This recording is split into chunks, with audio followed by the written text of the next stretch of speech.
आइए सभी मिलकर उस परमात्मा को याद करते हैं जो आशों में निराशों में आस पैदा करता है, दिलों में विश्वास पैदा करता है। मिट्टी की तो बात क्या है, परमात्मा तो पत्थर में कोमल घास पैदा करता है। आइए हम सभी मिलकर गायत्री मंत्र का उच्चारण करेंगे।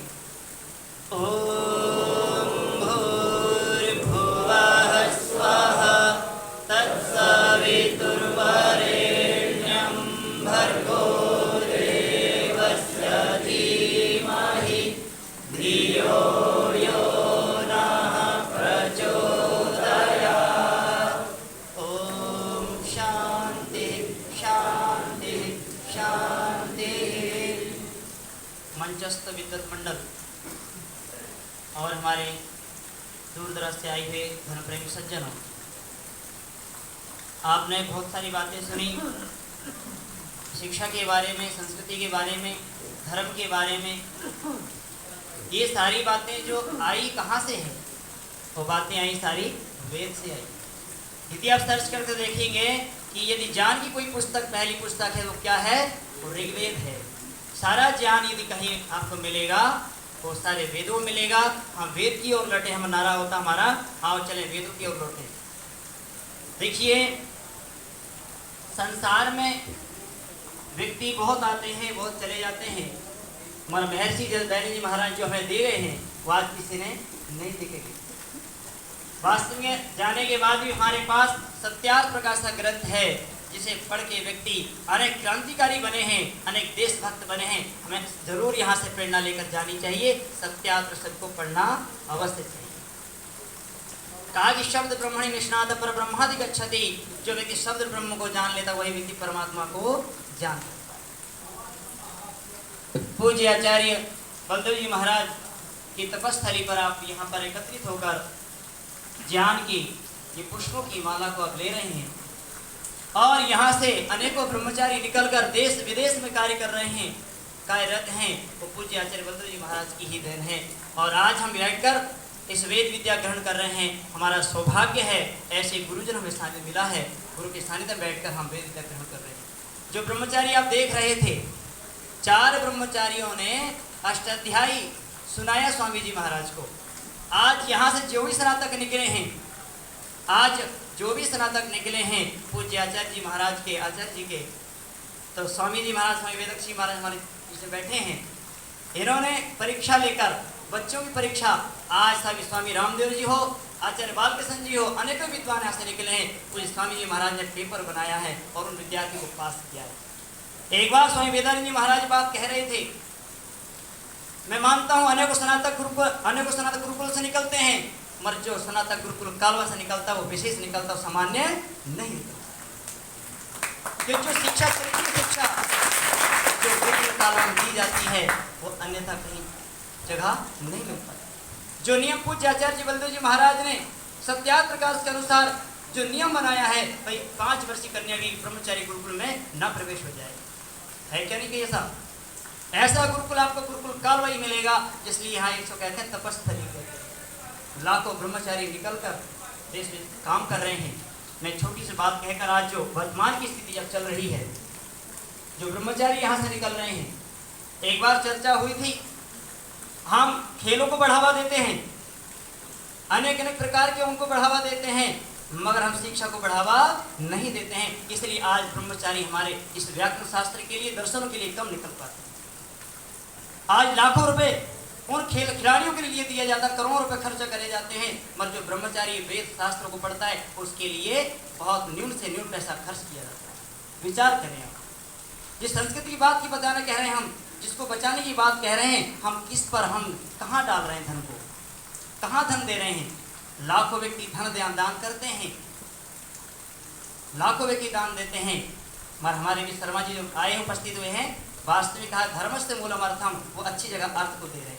इनका मैं बहुत हृदय से धन्यवाद करता हूँ। ऐसे व्यक्ति बहुत कम है। करोड़ों व्यक्ति चले जाएं, इंडस्ट्री में चले जाएं, हीरो को चले जाएं, वहाँ पर लाखों व्यक्ति लाखों रुपए दे देते हैं, मगर गुरुकुल आगे बढ़ाने के लिए पैसा निकलता नहीं। जैसे नाचने वाली जाएंगी गाँव में जाएं, लोग पैसे निकल जाते हैं, बुढ़े पैसे निकाल के देने लगते, जहाँ से बांध की गांठ रखते हैं वो भी निकाल के देने लगते हैं, और ब्रह्मचारी निकलता गुरुकुलों से, उनके लिए 10 रुपये निकलता नहीं। मैं आप सबसे निवेदन करता हूँ, इस शिक्षा को यदि बढ़ाना है तो हमें क्या करना पड़ेगा, उसमें जड़ में मूल में हमें डालना पड़ेगा, तब जाके लाखों ब्रह्मचारी निकलेंगे, तब जाके इस तहलका मचेगा। महर्षि दयानंद जी महाराज एक बात कहते हैं, जब वो एक जगह रुके थे, रुग्ण अवस्था में थे, उनकी आंखों से आंसू आने लगते हैं और वो एक बात कहते, सेवक जब कहता है स्वामी जी महाराज क्या आपको तकलीफ हुई, क्या दिक्कत हुई, कुछ समस्या हुई, मैं वैद्य को बुलाता, हकीम को बुलाता हूँ, बताइए क्या समस्या हुई। स्वामी दयानंद जी महाराज कहते हैं कि मुझे कोई समस्या नहीं है, मैं रोग से ग्रस्त नहीं हूँ, मैं रोग से मुझे तकलीफ नहीं है, मुझे तो इस बात पर आंसू आ रहे हैं, मुझे रोना आ रहा है। आज इस देश भारत देश को पूर्ण सिख, पूर्ण आदि और ईसाई, मुसलमान और ब्रह्म कुमार अनेक प्रकार से लूटे जा रहे हैं और लाखों बरसा रहे हैं। आज हम सोते जा रहे हैं। आज जो व्यक्ति जो आज राजा है वो कुंभकर्ण की निद्रा सोया हुआ है। मैं इस बात पर चिंतन कर रहा हूँ, आज मुझे इस बात पर आंसू आ रहे हैं। आज देख रहे हैं आप देश की हालत क्या हो रही है, सब तरफ देखो ईसाईकरण चल रहा है, बहुत जगह ईसाईकरण चल रहा है, मुसलमान बढ़ रहे हैं, मगर हमारे गुरुकुल घटते चले जा रहे हैं। आज आप देख रहे हैं गुरुकुल की संख्या कितनी हो गई है। एक समय लाखों गुरुकुल हुआ करते थे, लाखों ब्रह्मचारी पढ़ते थे, एक आचार्य लाखों हजार ब्रह्मचारी को पढ़ाता था। क्या व्यवस्थाएं थी, योग्यता पूर्ण पढ़ाते थे। आज डिग्री हाथ में होती मगर योग्यता नहीं होती है। यदि योग्यता बनानी है तो गुरुकुल बना सकता, गुरुकुल पद्धति बना सकती, वेद बना सकता है, अन्य आधुनिक शिक्षा व्यक्ति योग्यता नहीं बना सकता। हम यहाँ पर श्रावणी पर मनाने आए हैं और किस लिए मनाया जाता है कि वेद और वेद का सुनना सुनाने का धर्म होता हमारा, और ये उपाकर्म कहते हैं हम लोग। श्रावणी पर्व है, जब विद्वान लोग हिमालय से कंदराओं से निकलकर गांव-गांव में जाते हैं और प्रचार करते हैं, वेदों की बात कहते हैं, तो लोगों को, गृहस्थियों को और बच्चों को संस्कार देते हैं और उनको गुरुकुल की ओर प्रेरित करते हैं। आज हमारा यहाँ से हम संकल्प लेके अवश्य जाएं, हम अपने बच्चों को, संतानों को गुरुकुल पढ़ाएं, उनको शिक्षा दें। संस्कार की बात मैं कहूँ, आज आधुनिक शिक्षा की बात कहता हूँ मैं। एक व्यक्ति इस पढ़ाई को पढ़कर दरोगा बन जाता है, अधिकारी बन जाता है, मरो माता पिता को भूल जाता है, माता की इज्जत करना छोड़ देता है।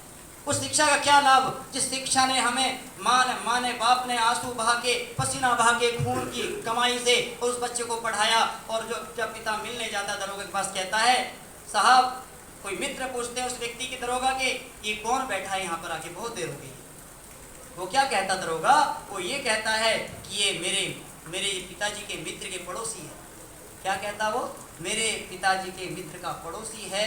अर्थात उसे शर्म आ रही है, वो किसान आदमी अपनी झोली टांगकर और अपनी धोती को घुटने तक पहनकर जाता है कि मेरे बेटा, मैं बहुत दिन होगा मिला नहीं, मैं बेटे से मिल के आऊँगा, इस आशा से गया था। और पिता क्या कहता, बेटा क्या कहता है, ये मेरे पड़ोसी के मित्र का, मेरे मित्र के भाई को पड़ोसी है।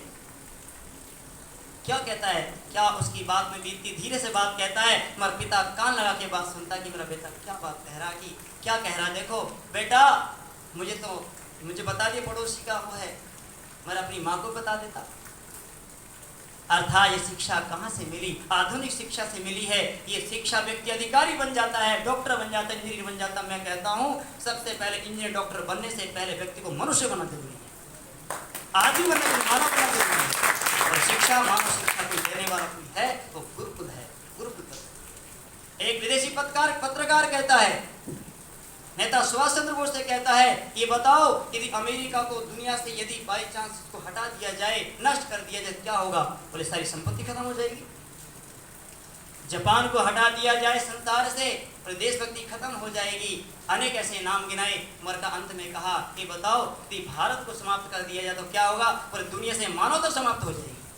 नेता सुभाष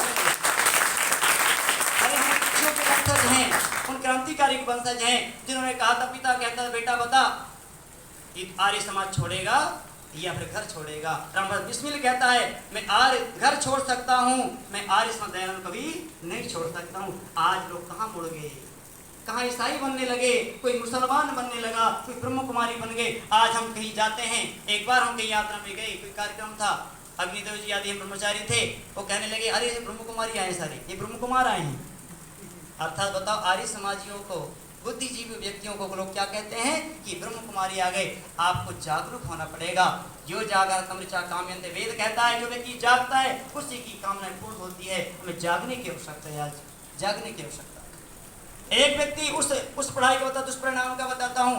आज एक व्यक्ति कुछ सर्वोच्च न्यायालय का न्यायाधीश मार्कंडेय काटजू कहता है, आपने सुना, वीडियो सुनना, मार्कंडेय काटजू कहता है कि गाय और घोड़े में और कुत्ते में कोई अंतर नहीं है। आप विचार करो, क्या गाय, आप क्या कुत्ते के गोबर से घर में लीप सकते हैं, चौका लगा सकते हैं? क्या हाथ में उठा सकते हैं? अरे गौ माता, गाओ विश्व से मात्रा कहा शास्त्र में। यदि हम नहीं जानेंगे, शास्त्र नहीं पढ़ेंगे, वेदों को नहीं पढ़ेंगे, ऐसे व्यक्ति, सर्वोच्च न्यायालय के अधिकारी व्यक्ति भी आपको ललकार के चले जाएगा कि मैं आज ही लीप खाता हूँ, बीच से ताकत मिलती है, वो गाय पोष नहीं। बताओ, एक व्यक्ति सर्वोच्च न्यायाधीश मार्कंडेय काटजू व्यक्ति ऐसा कह जाता विद्वानों के सामने। अब विचार करने योग्य बात है। स्वामी गणेशानंद जी महाराज का विरोध किया है, आप सुनना इस बात कि बताओ, तुम ये बताओ, अपनी माँ बहन को ऐसा कह सकते हैं क्या कि कुत्ते में गधे में कोई अंतर नहीं? अरे गाय, एक माँ के बाद कहा कि यदि माँ के बाद, जननी के बाद कोई दूध पिलाने वाली कोई माँ है, वो गौ माता है, जो व्यक्ति को पाल पोष से बड़ा करती। आज गोल्ड मेडल तो देश के लिए आया है, वो क्या कहता है, मैंने गाय के घी से चूरमा खाकर आज गोल्ड मेडल लेकर आया।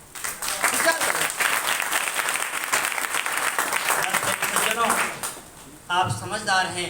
यदि कोई सत्य कहने वाला कोई है तो आर्य समाज है। कोई आर्य समाज का मंच ही सत्य बात कह सकता है, अन्य व्यक्ति बात नहीं कह सकता। संस्कार मिलेगा, आपको संस्कार मिलेगा, गुरुकुल शिक्षा से मिलेगा। आधुनिक शिक्षा संस्कार नहीं मिल सकते। व्यक्ति अधिकारी बन सकता है और संस्कारवान नहीं बन सकता है। याद करो महाराणा प्रताप को, याद करो छत्रपति शिवाजी को, जिसने माँ ने अपने गर्भ में शिवाजी को तैयार किया था। जब मुसलमानों ने अत्याचार कर दिया, मुसलमानों उल्टा कह दिया, तो कहा कि पतिदेव मेरा बदला लीजिए। मुसलमानों मुझे उल्टा कह के चला गया, मेरा अपमान कर दिया। उन्होंने कहा था कि देवी, मेरे पास शस्त्र नहीं है, शास्त्र नहीं है, मेरे पास वो नहीं है, सेना नहीं है, बल नहीं है, मैं संघर्ष नहीं कर सकता।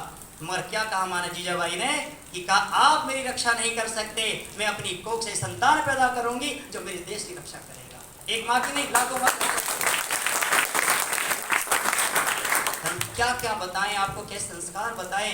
अरे इस देश के लिए, इस राष्ट्र को बचाने के लिए, इस आर्यवर्त को बचाने के लिए लोगों ने दुश्मन को लंदन में जाके गोली मारी। मदन सिंह ढेंगरा को याद करो, मदन लाल को याद करो, जिस व्यक्ति ने एक बार जलियांवाला बाग में निहत्थे को गोलियां चला दी, उस व्यक्ति ने बदला कहां तक लिया, विदेश तक छोड़ा नहीं। और आज हमारे देश में ईसाई मुसलमानकरण होने लगा और हम बैठे हैं। ये देखो, यदि याद करो, यदि हम जागरूक नहीं हुए तो ये सोते रहेंगे, एक दिन गुरुकुल टूट जाएंगे। आज गुरुकुल को बचाने कितना संघर्ष करना पड़ रहा है, इस शिक्षा को बचाने कितना संघर्ष करना पड़ रहा है। यदि आप इतिहास नहीं पढ़ोगे, इतिहास नहीं जानोगे। अरे लोग कहने लगे, अभी कुछ दिन बीएड में वो लगा दिया, कहते कि विवेकानंद जी, स्वामीनारायण जी गुरु हैं। बताओ, यदि आप नहीं पढ़ोगे, हमारी संतान यही पढ़ती रहेगी। यदि आप शिक्षा को नहीं धारण करोगे, सत्य शिक्षा को नहीं धारण करोगे, आप दुश्मनों को विरोध नहीं कर सकते, गलत बात का विरोध नहीं कर सकते। मैं आपसे अनुरोध यही करता हूँ, आप अपने बच्चों को, संतानों को गुरुकुल में भेजें, गुरुकुल में पढ़ाएं। आज ये बच्चे बैठे आप देख रहे हैं, ये बच्चों का आगे भविष्य की चिंता होती है। ये बताओ, हम कैसे आगे साधु बन गए तो कौन हमारी रक्षा करेगा, कौन हमारे खाना पीना देगा, ये चिंता सब परिवार को होती है। मगर एक बात ऐसी चली थी, एक बार एक कार्यक्रम रखा गया क्रांतिकारी के ऊपर, हमारे संतराम जी यहाँ पर हैं। मैंने कहा था, यदि आप लोग अपने बच्चों को इस कुश्ती के लिए, पहलवानी के लिए लाखों रुपये की खिला सकते हैं, लाखों रुपये दे सकते हैं, अरे इस अष्टाध्यायी करने वाले महान ग्रंथ, पाणिनि के महान ग्रंथ को करने के लिए आप नहीं दे सकते। उस व्यक्ति के अंदर संस्कार थे जन्मांतरों के।